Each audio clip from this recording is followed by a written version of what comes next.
Oleh karena itu kalau Anda lihat sosial media saya di sosial media saya nggak semuanya tentang acara gereja, Iya. terus firman-firman terus, Iya. capek gitu loh. Orang lihat lama-lama pendeta fake Bisa banget gitu capek. loh. Iya, ini saya aja ngeliatnya capek. Aduh, pendeta ini lagi yang diposting, gini lagi yang diposting. I mean like, don't you have a real life? Ya, saya punya Apa kok? bisnis. Bisnis saya bisnis Kalau boleh kayu. tahu. Bisnis kayu. Ya, Kayu apa kok? kayu salib.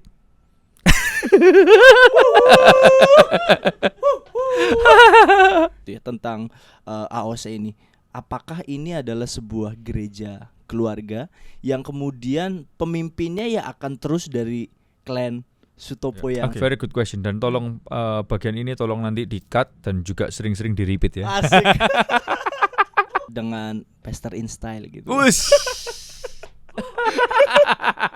Kalau orang kadang lihat saya posting sebuah merek tertentu, merek glamorous, pakai jas bla bla bla. You know, sebagian dari mereka punya saya pribadi, sebagian dari mereka itu adalah saya ini orangnya sebenarnya cuek banget ya terhadap begitu. Okay. Apalagi apa kata orang yang I mean I'm not related to Yeah. anything with you, Yeah. so I mean I don't care. You can be fun, but you don't have to sin while you are having fun.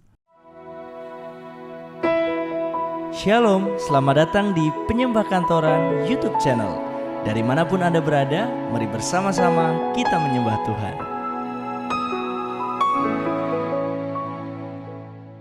Penyembah Kantoran Podcast balik lagi, dan hari ini kita kedatangan gestar yang spesial gitu, dan kalian pastinya akan terisi dengan banyak insight dan pemahaman pengertian yang baru pastinya. Dan saya akan bacakan profilnya. Beliau ada seorang pastor, seorang preacher of Alpha Omega Church, ayah dari 2 orang anak bernama Claudio Sutopo. Kalau udah ada namanya Sutopo udah tahu nih, pasti sangat mengerucut ya. Dan Hezekia Sutopo, juga suami dari Felicia Mayasari, dan melayani terlibat dalam grup musik rohani bersama Sound of Praise. Langsung kita sambut Pastor Ezra Sutopo. Hai everyone, halo semuanya.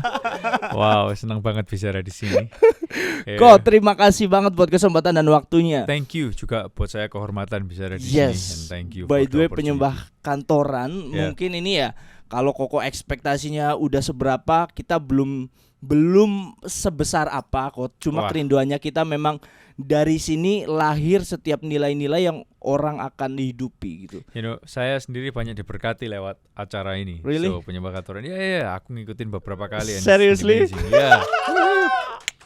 Seorang Ezra Sutopo mengikuti kita. Wow. Thank you banget kok. Thank you. Akhirnya ya kok, waktu itu udah sempet chat cuma Ya, belum sempat ngobrol. Iya. Dan ternyata bisa terjadi hari ini karena Bapak Yosua. Yes. Dan akhirnya yang sangat luar biasa. Dan saya akhirnya respect banyak tentang dia. Respect gitu ya, Yes, sangat udah banget. kenal lama by the way ya kok berarti. Lama banget. Lama banget Jarang ya. ketemu tapi sering dengar suara. Gitu ya. Memang namanya beliau sudah lumayan Ya. melintang di mana-mana, apalagi Udah. di dunia pergerejaan Yes. gitu. Kok? Kok, by the way nih lagi sibuk apa kok? Kalau ngomong pandemi gitu ya, kita kan sekarang juga nggak bisa menjadi satu patokan ya untuk kita tetap berkarya, berkreasi gitu. Yeah. Justru malah pandemi ini menguji, menantang kita untuk tetap berkarya. Dalam pelayanannya Koko, dalam karya-karya yang diciptakan, ngaruh nggak kok? Of course sangat pengaruh sekali. Tapi saya bersyukurnya gini, karena kita tetap dengan visi dan juga dengan misi dan juga direction yang kita punya. So selama pandemi ini justru buat saya merupakan sebuah keuntungan. Karena saya adalah orang yang tidak terlalu suka traveling. Really? Dan kerjaan saya selama ini menuntut saya traveling. Tapi pandemi ini menuntut saya untuk tidak traveling. So that's a big gain for me. Nah, dan satu hal yang kita lakukan adalah kita dari secara Sound of Praise, kita tetap mengerjakan apa yang jadi jadwal kita selama 2020 kemarin. Kita mengerjakan satu album lagi. Wow. Bahkan 2021 kita sedang kemarin kita rilis barusan 2021 beberapa video musiknya Betul. Sound of Praise Christmas terutama yang ke depan akan kita kumpulkan untuk jadi satu album Christmas sendiri. So I mean 2020 kita bikin album, 2021 kita juga bikin album lagi. So I mean so far has been very excited buat kita sih. Secara gereja mungkin sedikit berbeda. Tapi pandemi ini juga Tuhan kasih kita, istilahnya buat saya sih gini ya. Ketika ada ombak, kita harus belajar menaikin ombak ini sehingga ombak itu jadi momen yang baik buat kita. Kalau kita belajar surfing, when the wave come, you have to learn to how to ride on the wave. Ketika ombak datang, kita harus belajar bagaimana kita bisa naikin itu ombak. Enjoy the wave. Kalau enggak, itu dia jadi ombak yang gulung kita buat kita tenggelam. Sedap. Tapi kalau kita bisa menaikinnya, you enjoy the wave, basically.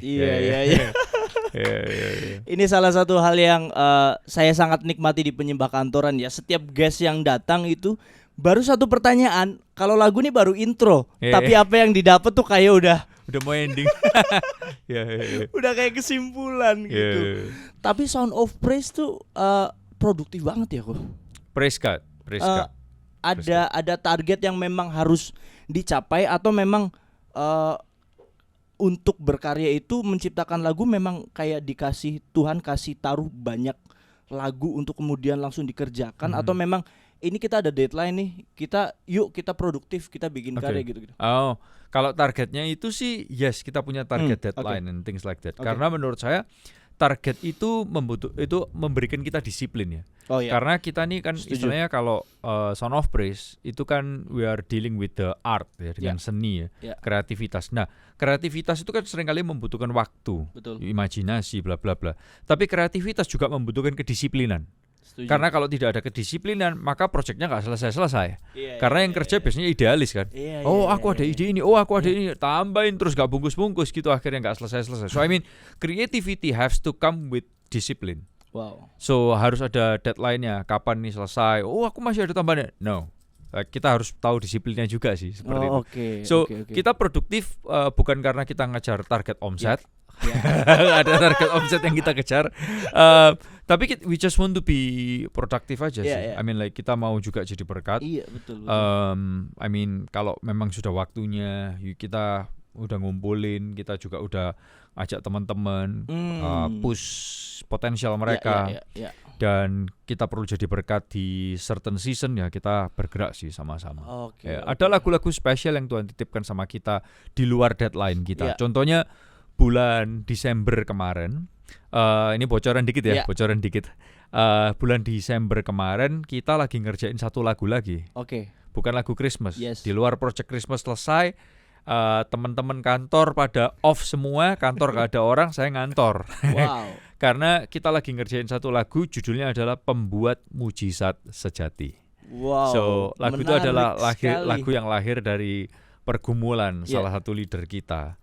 Ngalamin mujizat, so we take the opportunity to write the songs. Dan kemudian kemarin waktu liburan saya nyelesain musiknya, dan hari-hari ini kemarin lagi take vokal, habis gini masuk mixing mastering sih basically. Dan akan rilis kapan kok? Hopefully by the end of Januari atau Februari awal sih. Kita tunggu ya kok. Siap. By the way, Koko itu di Sound of Praise itu sebagai apa sih kok? Spesifikasinya gitu. Band leader, arranger, or I don't know. Apa ya? Saya bantu-bantu aja di band sih basically. Enggak. Kita enggak terima jawaban bantu-bantu kok. Semua juga bantu-bantu. Kita merintis bareng-bareng ya. Karena saya sama adik-adik saya, Elisa, Elisheba, we do this together. Kita mulai ini bareng. Lebih porsi saya lebih banyak ke production sih, lebih kayak arranging music. Tapi sekarang saya lebih mulai overseas karena teman-teman yang arranging sudah mulai banyak. Saya juga ngurusin bagian I mean like the whole production yang kayak lighting, multimedianya, audionya, the whole audio yang Anda dengerin kayak gitu-gitu sih. Tapi saya nggak traveling ya. Jadi ketika Sound of Praise manggung di mana atau KKR atau konser di mana, saya nggak pernah ikut. The rule adalah saya nggak boleh ikut. Saya cuman fokus di studio, produksi musiknya, arrange the music, the rest are the team. Saya nggak ikut travelingnya, basically kayak gitu sih. Kalau boleh tahu karena apa kok? Karena kita mau fokus sama gereja lokal. Kayak gitu. Jadi saya peran saya selain di Son of Praise di Alpha Omega Church, saya dan Pastor Elia, Pastor Elisa, Pastor Elisheba dan Pastor Lucas, we run this together. So basically yang traveling adalah Pastor Elia dan Pastor Elisheba. Saya, Pastor Elisa, Pastor Lucas, kita lebih banyak jaga gereja. Gitu sih. Gitu ya. Ya, I mean sebetulnya kita bangun gereja sama-sama, cuman ada yang harus travel, ada yang harus stay. So that's our portfolio. Yang saya Jadi bukan karena nggak suka traveling tadi itu ya? Nggak. Beda tugas ya. Ya ada momen-momen saya harus travel dengan Son of Praise on special occasion, tapi doesn't have to be always with me. Yeah. Tapi yang pas konser satu-satunya yang kuandalkan itu di Surabaya kok. Koko main kan waktu itu ya? Surabaya, ya. Koko main kan waktu itu ya? Ya, I think so, ya. Oke. Karena musiknya nggak sembarangan, jadi pasti Bapak satu ini harus terlibat di sana. Enggak lah. Thank you. Ko, mau tanya nih Ko. Kayak Ci Elisheba, Koko, kemudian Ko Elisa gitu dan yang lain, anak-anak dari Pastor Lucas, betul ya? Nah, apakah kalian itu memiliki panggilan yang sama untuk melayani di gereja? Atau hanya memang terbeban ini karena papi nih punya gereja dan kita punya potensi, yuk kita sama-sama bantu papi gitu, atau memang spesifik punya panggilan untuk kemudian melayani, mengajar di Alpha Omega Church ini? Very good question. Awalnya dari mana ya? Jadi kalau saya ceritain dikit, saya ini generasi ketiga pendeta ya. Jadi awalnya dari opa saya, lalu kemudian papa saya yang di Alpha Omega Church ini dari papa saya. Awalnya dari opa-opa yang di gereja lain, tapi ini dari papa saya. Waktu saya selesai sekolah Alkitab, saya sendiri juga sempat ditawarin untuk ke sebuah gereja di Kanada waktu itu, untuk jadi staff di sana. Bayarannya juga cukup lumayan dan fasilitas. Tapi somehow kita terpanggil untuk pulang ke Indonesia. Dan kita tahu waktu kita pulang ke Indonesia, fasilitas yang saya dapat secara pribadi nggak akan seenak yang saya dapat tawaran di sana kayak gitu. Tapi I mean hatinya sih pulang kayak gitu sih. I think juga itu part dari doa papa saya ya buat semua anak-anak, karena mereka memikirkan anak-anak yang akan mengembangkan ini bla bla bla. Nah, waktu adik saya pulang, Elia Elisa dari Toronto area, mereka graduate, mereka sempat ke LA. Just to visit and then kemudian mau pulang gitu. Nah, di jalan ke sana ada juga seorang pendeta yang berkata, "Wah, Pak, ini Bapak kesini dengan 2 orang anak, ini momennya Tuhan sekali." Kita bingung, kenapa nih? Terus dia cerita, saya ini berdoa, saya minta sama Tuhan cari orang Indonesia yang ngerti culture-nya white people, local people here. Nah, kebetulan adik-adik saya juga adalah orang yang kumpulnya dengan orang bule. Tapi orang Indonesia mereka kan. Tapi kumpulnya sama orang bule. So I mean ini sesuatu yang fit banget. Dan Bapak punya 2 orang anak yang baru lulus. Cocok, satu pulang, satu stay. Well, ya kita nggak tahu apakah itu ilmu cocokologi atau itu adalah sering terjadi sih kok, tapi atau negosiasi yang paling rohani, kita juga nggak tahu. Sering terjadi di gereja-gereja besar.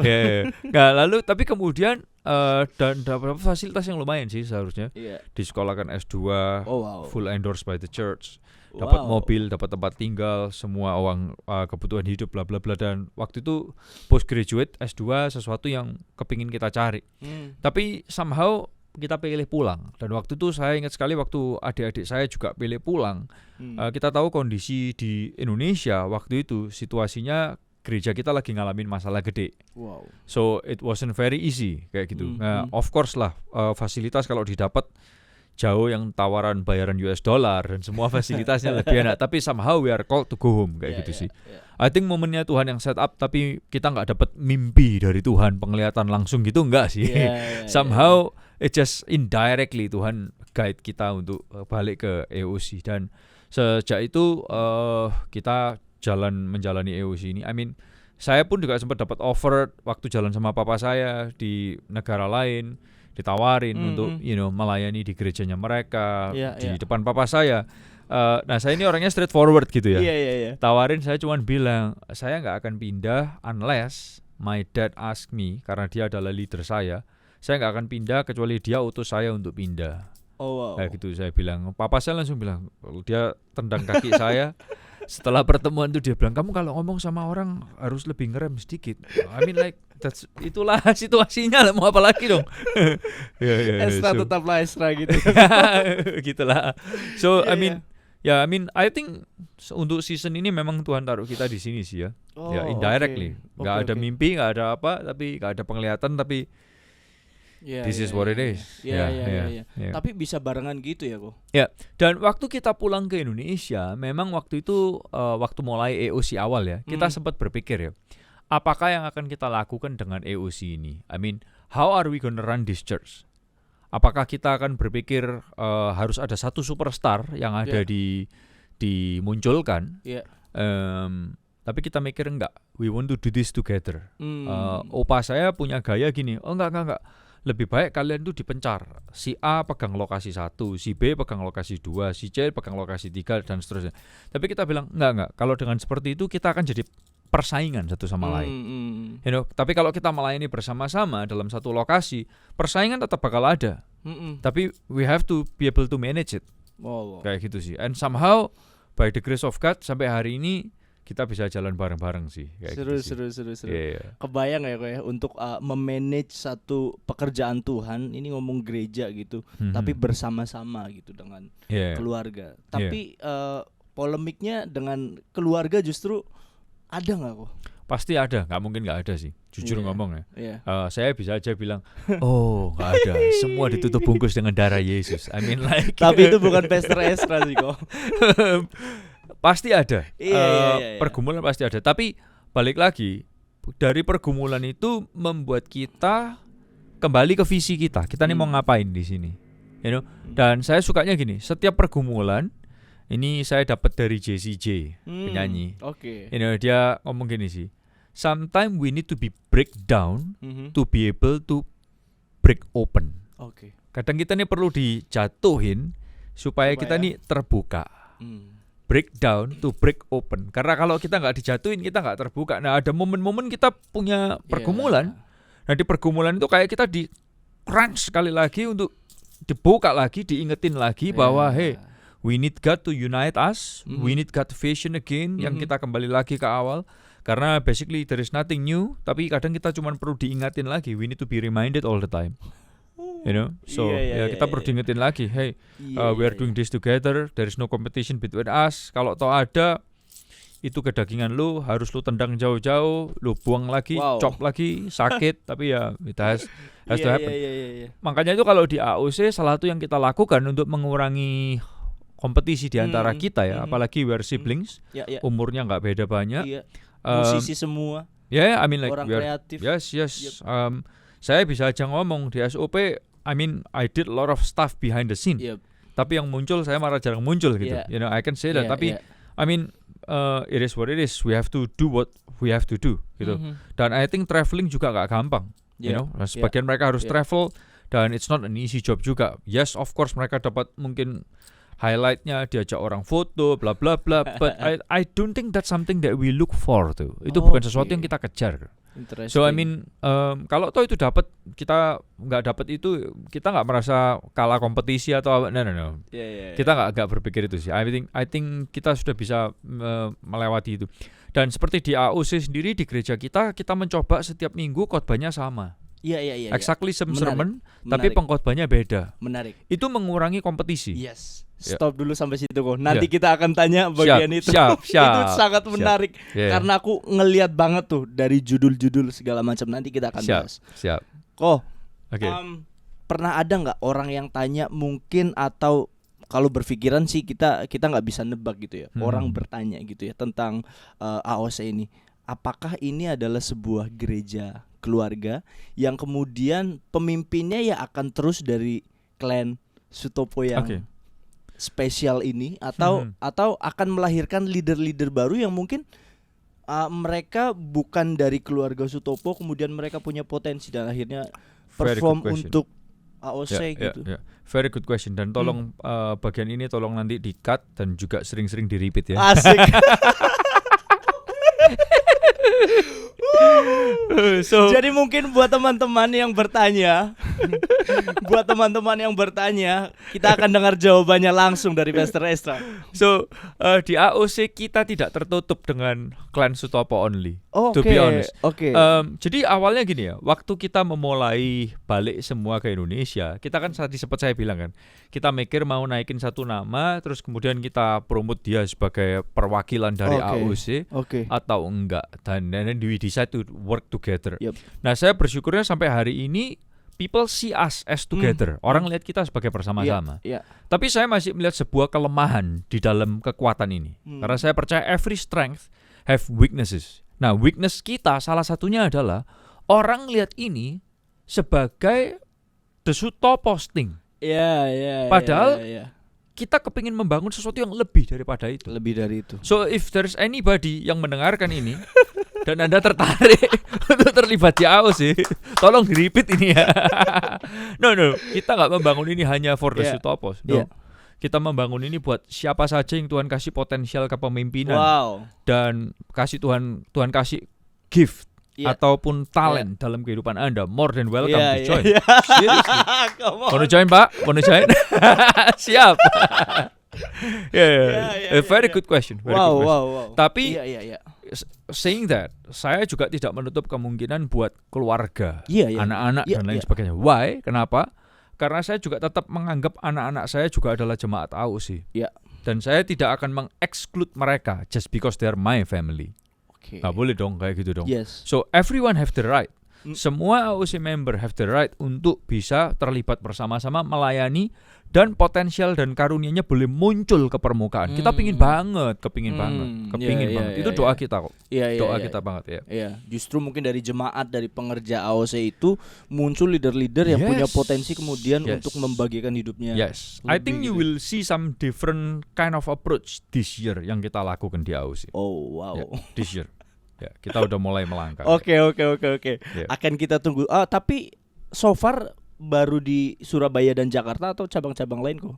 Ada Surabaya, Jakarta, dan Palangkaraya ya. Palangkaraya ya. Cuma mungkin ya kayak Koko jarang traveling ke sana gitu ya. Kita yang lalu tetap traveling bareng-bareng. Surabaya, Palangkaraya, Jakarta. Tapi karena pandemi ini beberapa hal jadinya kita jarang bisa travel ke Palangkaraya these days. Tapi saya bersyukur leader-leader di Palangkaraya, mereka been amazing. Mereka luar biasa banget. Selalu support setiap acara-acara online maupun onsite yang juga di sana. Betul ya. Yes. Salut kok. Menarik banget. Thank you. Nah, tadi kok yang kita sempat bahas tentang tema-tema khotbah sendiri dari AOC. Aku perhatiin tuh tema-temanya tuh kayak clickbait atau kayak judul thumbnail YouTube kok. Menarik, membuat orang tuh kayak apa nih? Gitu ya. Anti Hermes Birkin Himalayan. Cuman sandal jepit. Kalau yang kayak tadi Hermes Himalayan itu mesti tanya Pak Yosua baru ngerti yang lain. Baru tahu ya. Kalau saya mesti googling dulu kok apa nih gitu. Itu menarik loh kok. Thank you. Waktu dulu saya sempat bantu teman-teman AOC di Jakarta juga pas Koko sharing tentang pernikahan setelah perceraian. Bahkan Koko sendiri bisa dikatakan berani ambil resiko, mungkin orang-orang atau preacher yang nggak berani ngomong di mimbar gitu hal seperti ini. Jujur aja itu banyak momen-momen kayak aduh ini saya bakal dicaci maki. Apalagi ini online, orang bisa potong semuanya sendiri kan. Dipotong secuplik kemudian disalahgunakan bisa banget. Okay, so basically I mean yes we did a lot of stuff kayak gitu ya.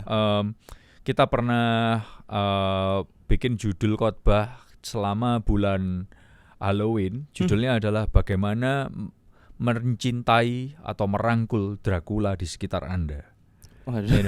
Itu sesuatu yang kita bahas dalam 1 bulan dan I don't think many churches membahas soal hal itu, Dan sebagian orang berkata, kok gereja kok bahas setan, Tapi the reason behind all of those things adalah karena kita membangun gereja yang berbeda. Kita membangun gereja untuk orang berdosa. Dan karena kita membangun gereja untuk orang berdosa, nggak sembarang pembicara bisa kita asal undang untuk bicara di sana. Karena approach-nya is going to be very different. Dan kita membangun budaya bukan pendeta tamu mindset punya. You know, I mean like people come not because of the guest speaker. Oke. Dan masalahnya karena gini, they don't understand the pendeta-pendeta yang terkenal anyway karena mereka sinners kan, mereka pendosa. Mereka nggak kenal pendeta top A, pendeta top B, pendeta top C, they don't get it. Mereka nggak, I mean you promote them, mereka don't care sama sekali. You know, oleh karena itu kita pikirin apa ya yang bisa menolong orang-orang ini untuk bisa tetap relate juga. Dan juga bisa tetap nyambung dan juga interesting buat mereka. Nah, salah satu memang kita pikirkan adalah tema kita sih, basically kayak gitu sih. Yep. Jadi kayak makanan untuk orang rumah jemaat itu sangat diperhatikan ya, Pak? Yes, karena gini ya, kita juga memikirkan sebagai orang tua yang baik buat anak-anak rohaninya, kita pasti mikirin makanan yang sehat. Betul. You know, kalau orang tua yang baik pasti mikirin makanan yang sehat, yang bergizi. Setuju. Nah, seringkali makanan yang sehat itu nggak enak. Contoh nih. Saya ini orangnya nggak suka makan sayur. Ya, karena saya adalah anak-anak Allah dan saya kepingin seperti Yesus kan. You know, Bapak di sorga itu nggak makan sayur, makannya daging. Percaya nggak? Waktu Kain dan Habil kasih persembahan, Kain kasih persembahan apa? Sayur-sayuran kan? Salad. Tuhan nggak mau makan salad. Kasih sama Habil persembahan korban, wah daging-dagingan, wah makan. Benar nggak? Ya kan? Benar. Kita kalau orang-orang imam itu makannya persembahan korban kan? Betul. Korban bakaran. Yang dibakar apa? Daging-dagingan gitu bukan ya. Sayur ya, ya. Bukan sayur. Baik. Ini alasan doang ini ya. Oke, jangan ditanggapin serius. Ntar malah pemirsa, ini sesat gitu. Nah, tapi sampai mana tadi? Sampai lupa gue. Sampai memperhatikan. Ya. Apa? Memperhatikan apa? Memperhatikan makanan-makanan. Oh ya, oke. Untuk jemaat. So, seringkali makanan sehat itu rasanya kurang menarik. Contoh kalau Anda makan salad, rasanya kurang menarik seringkali.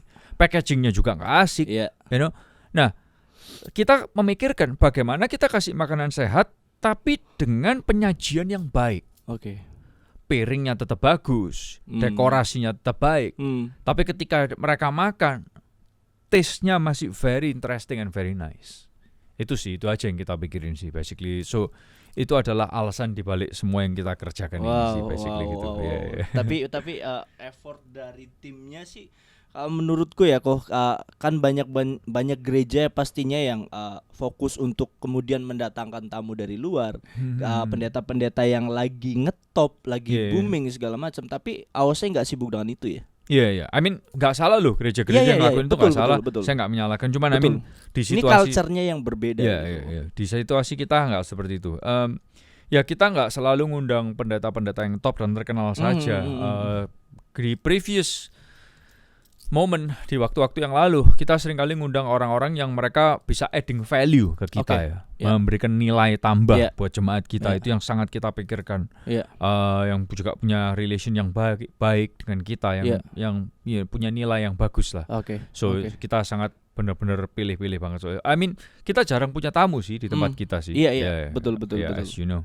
Karena kita punya jadwal-jadwal values yang harus kita sampaikan kepada jemaat kita, kira-kira seperti itu. Yes. Menarik sekali. AOC salah satu gereja menurutku yang punya culture berbeda. Thank you. Punya culture yang menarik. Dan sangat memperhatikan untuk jemaat-jemaatnya gitu. Salah satunya dengan membuat segala packaging itu menarik dan kemudian dinikmatinya juga sesuatu hal yang baru. Kalau dari aku sendiri gitu melihat itu sebagai kerjasama tim yang pada akhirnya menyajikan itu untuk dinikmati sebegitu rupa gitu. Thank you. Kita sendiri pernah bahas waktu itu bikin sebuah conference yang khusus membahas soal seks. You know, dan yang kita bahas bukan seks di luar nikah. No. Seringkali gereja gampang banget untuk nyalakan orang selingkuh, free sex sebelum menikah. I mean like itu mah jelas. Tapi bagaimana bisa menikmati seks dalam pernikahan itu sendiri, itu yang seringkali pendeta gak bisa bahas. Gereja jarang sekali bahas soal hal itu. I mean, we took time to discuss about it. Wow, keren. Kok sendiri kan sebagai preacher nih ya, Sebagai preacher berpenampilan keren. Wah, terima kasih. Kalah Menarik. keren lah sama Pak Yosua. Beda. Beda. Keren, classy.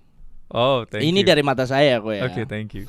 Pokoknya Koko itu udah satu paket dengan Pester in Style gitu. Us. Dari hobi ya kan, olahraga gitu, sepedaan, golf. Oke. Ya pokoknya saya buat kesana belum berpikiran lah olahraga itu gitu kok. Oke. Nah, Koko pernah pusing nggak atau dengan pendapat orang gitu? Kemudian dengan penampilan, dengan style yang Koko hidupi sekarang karena Koko nyaman gitu ya.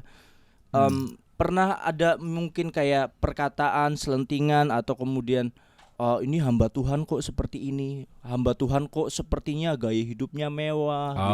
Oke. Apalagi Koko kan pakai jas segala macam, foto itu keren banget. Waduh, terima kasih.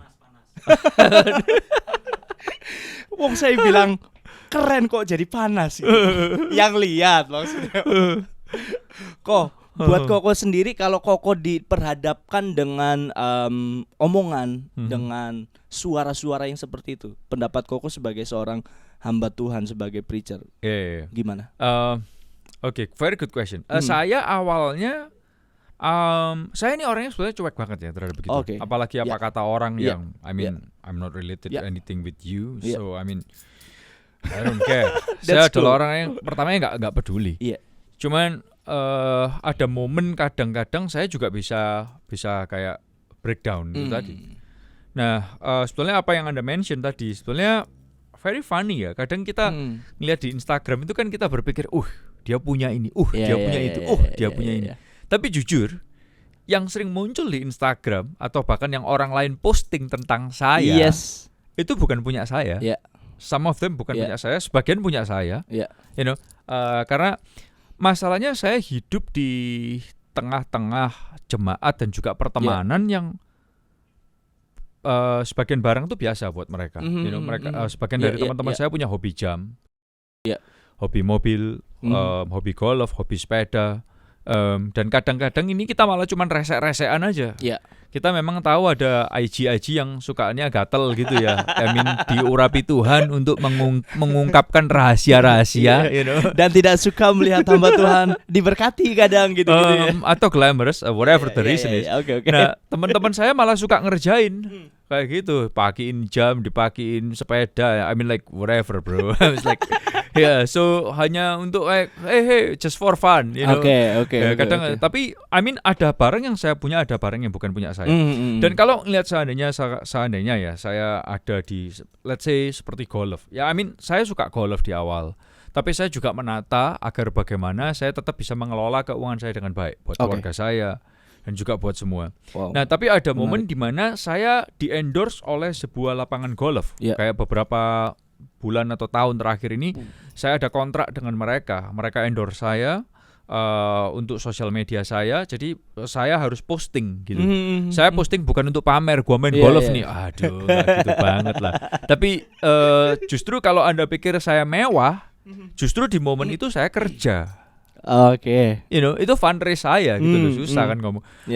Ngobrol soal kayak misalnya kalau orang kadang lihat saya posting sebuah merek tertentu, merek glamorous, pakai jas bla bla bla. You know, sebagian dari mereka punya saya pribadi, sebagian dari mereka itu adalah endorse. Sebagian dari mereka sebagian lagi adalah event yang saya harus jadi host di sana. Kayak gitu. Jadi saya harus undang teman-teman di acara private dinner, gala dinner mereka bikinin private party kind of thing, itu sesuatu yang saya harus ada di sana gitu. Dan saya bukan lakuin itu untuk pamer atau apa, no, justru I mean like I'm working, bro.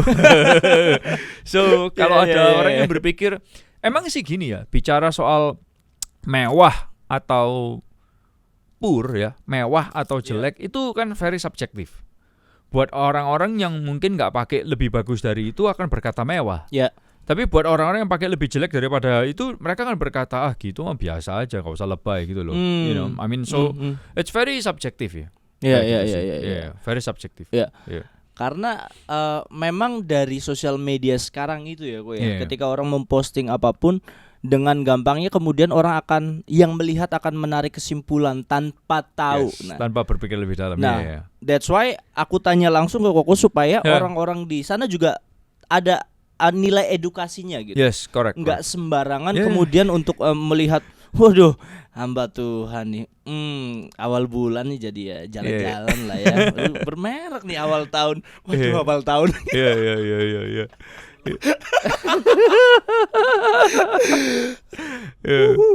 Jadi membuat orang tuh kemudian jadi tahu gitu loh kan, bahwa segala sesuatu yang dikerjakan mungkin ada memang kemudian hamba-hamba Tuhan kemudian yang memang melakukan itu dan menurutku sih nggak ada urusannya juga ya, terserah juga gitu kan. Memang kalau ada ya why not, orang menikmati. True. Tapi yang jadi salah adalah kemudian pemikiran orang dan itu akan membawa kepada pemikiran yang nggak baik tentang hamba-hamba Tuhan. Sementara orang hamba-hamba Tuhan kan yang dipakai sekali lagi untuk memberitakan kebenaran gitu. Kayak contoh misalnya beberapa brand yang saya sempat kerjasama dengan mereka, saya ngelakuin itu karena relationship dan juga karena saya ada di sana. Acara sama misalnya Bulgari, sama LV beberapa kali, sama Omega, sama saya nggak ingat hal-hal yang lain. Saya foto, saya posting. It's not because I want to just untuk pamer. No. Karena saya hubungan sama mereka dan saya lagi kontrak sama mereka and I have to post the picture gitu loh. So kayak gitu kira-kira seperti itu. Kerjanya enak ya. Gelem Mas. Kalau orang lain tuh berusaha beli sampai seberapa gitu ya, kemudian posting. Kalau ini udah kerja, dapat duit, posting lagi ya. I mean, Ezra Sutopo. What's so good about it? Ya praise God kalau itu enak. Privilege gitu ya kok. Itu yang tadinya aku mau tanya kok. Kan Koko dengan hobi seperti itu, dengan kemudian olahraga yang bisa dibilang glamor segala macam tadi Koko jelaskan. Aku mau tanya, Koko tuh ada pekerjaan atau usaha yang digeluti selain dari pelayanan atau enggak? Ya, saya punya bisnis. Bisnis saya bisnis kayu. Bisnis kayu. Kayu apa kok? Kayu salib.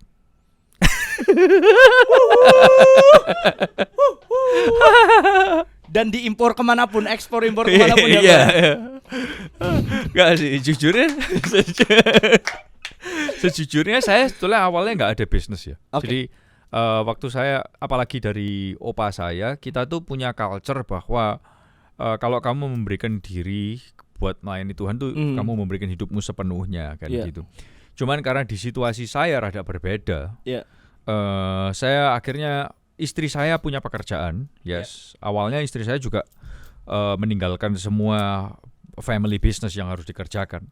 Tapi karena tuntutan dan lain sebagainya, dia harus ada di family businessnya lagi. Istri saya ada bisnis kamera, toko kamera di Surabaya. Sedangkan saya sendiri, salah satu tadi itu yang I don't do it very often ya, karena itu juga cukup menyita waktu saya dan juga bring traffic di Instagram saya, sosial media saya yang kadang juga orang seperti tadi Anda bicarakan, image-nya juga bisa berubah and bla bla bla. I mean itu jadi challenge juga buat saya. So I don't take it as my main job. Ada di tengah-tengah sosialita dan influencer kayak gitu-gitu. I don't take it as a main job. Itu lebih side job saya. Dan saya juga bikin music untuk kayak jingle company atau ketika ada orang bikin album untuk minta saya untuk produce. Things kayak gitu-gitu sih. So lebih kayak gitu sih. Keren. Ya begitulah. So that's what I do, part of my side job. Jadi basically. Itu salah satu nilai yang kita mau bangun di penyembah kantoran ini kok. Kenapa kedengarannya tuh kayak why penyembah kantoran gitu, bahwa orang-orang yang kemudian menghidupi nilai-nilai kebenaran itu nggak hanya di gereja. Ada juga di kantor. Kalau Koko mungkin kantornya ada di studio.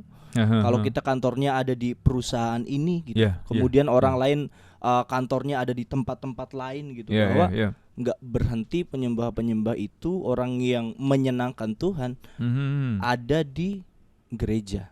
Seperti Koko bilang tadi, Koko melakukan banyak hal di luar itu juga kemudian untuk menjadi berkat untuk orang lain juga gitu. Seperti seorang pastor, orang yang dulunya mungkin dianggap sebagai orang yang Come on man. Nggak mungkin di sana-sana lah. Iya, nggak mungkin di sana-sana. Iya. Kemudian orang yang sepertinya lahir dari kolam baptisan yang udah langsung nggak nabak tanah gitu ya. Tapi Koko mengambil keputusan untuk berada di sana juga sekalipun bukan main job, tapi tapi ada di sana untuk menjadi influencer, untuk menjadi orang-orang yang kemudian dilihat. Kan orang akan kepo dan tanya-tanya, Pastor Sutopo tuh siapa sih? Oh come on. Pastor, preacher. Iya. Gitu. Dan itu yang memang sebetulnya yang saya usaha bawa ya. I mean, ketika berada di teman-teman yang di dunia apapun, saya berusaha sepeda motor yang lalu. Yang kita berusaha tanamkan adalah you can be fun, but you don't have to sin while you are having fun. Kamu bisa bersenang-senang, tapi ketika kamu bersenang-senang kamu nggak harus berdosa. Anda nggak harus berdosa ketika Anda bersenang-senang. I mean, kalau Anda suka fashion, Anda bisa ada di dunia fashion dan Anda nggak harus berdosa. Bukan berarti kita mau mencobai diri, Tapi saya kepingin justru membawa nilai bahwa di dunia fashion ada orang-orang yang punya nilai kerajaan sorga. Masih ada orang-orang yang di dunia apapun. Di dunia golf ada orang-orang yang punya nilai kerajaan sorga.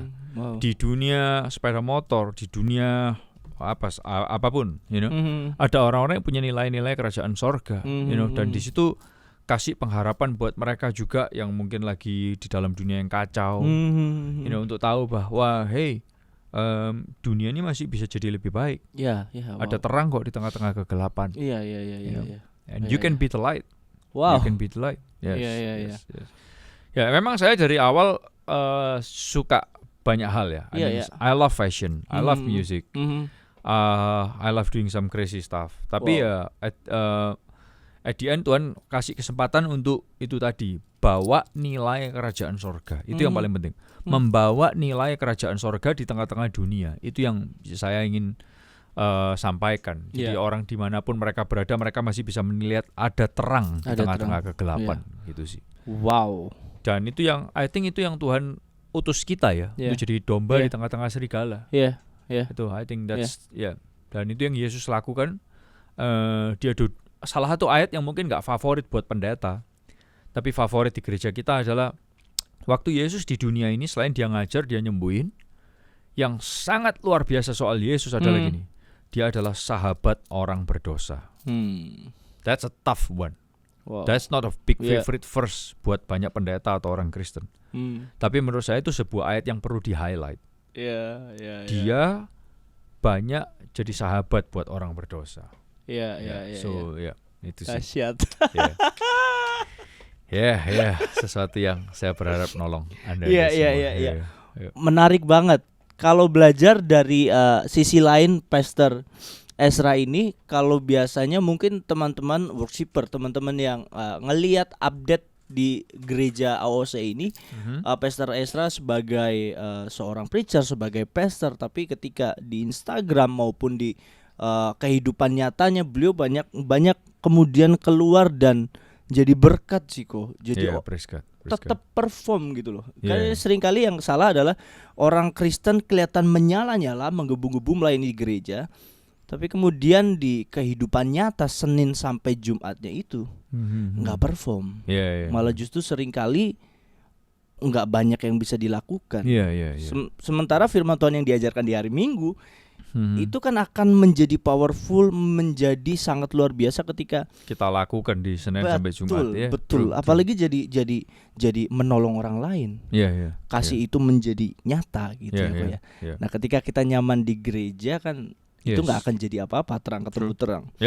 Jadi Koko pun percaya untuk kemudian anak-anak Tuhan kemudian kayak penyembah-penyembah kantoran ataupun teman-teman yang lain yang berada di marketplace untuk tetap menjadi orang-orang yang menghidupi nilai-nilai kebenaran firman Tuhan itu. Please do, harus banget.